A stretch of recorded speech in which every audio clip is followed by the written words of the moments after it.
Hello বন্ধুরা, RP kitchen থেকে নমস্কার। আজকে আমি আপনাদের দুপুরের রেসিপি করে দেখাবো লোটে শাক ভাজা পেঁয়াজ দিয়ে আর কষা মাংস। কষা মাংসের জন্য নিয়েছি 500 গ্রাম মাংস,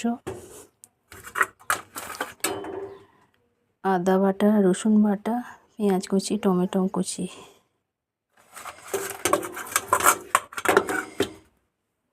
কষা মাংসের জন্য কড়াইতে তেল দিয়ে দেবো। কড়া গরম হয়ে গেছে।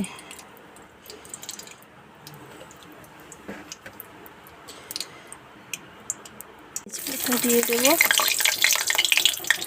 পেঁয়াজ কুচানো দিয়ে দেবো।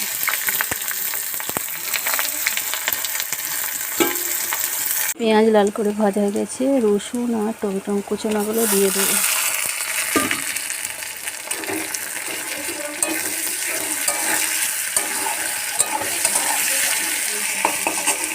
রসুন ভাজা হয়ে গেছে, এতে 1 চা চামচ লঙ্কা গুঁড়ো, 1 চা চামচ হলুদ গুঁড়ো দিয়ে দেবো। আদা বাটাটাও দিয়ে দেবো,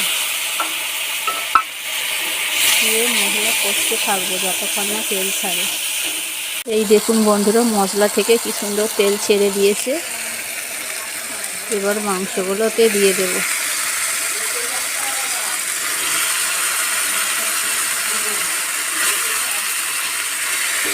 দিয়ে ভালো করে মাংসটাকে কষতে হবে।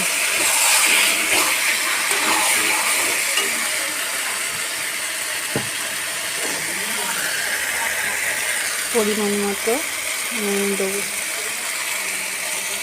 4 পিস আলু কাটা আছে, এতে দিয়ে দেব। দিয়ে মাংসটাকে ভালো করে কষতে থাকবো। সেদ্ধ হলে তারপর মাংস কষা রেডি হবে। হ্যালো বন্ধুরা, কষা মাংস রেডি, এবার নামিয়ে নেব।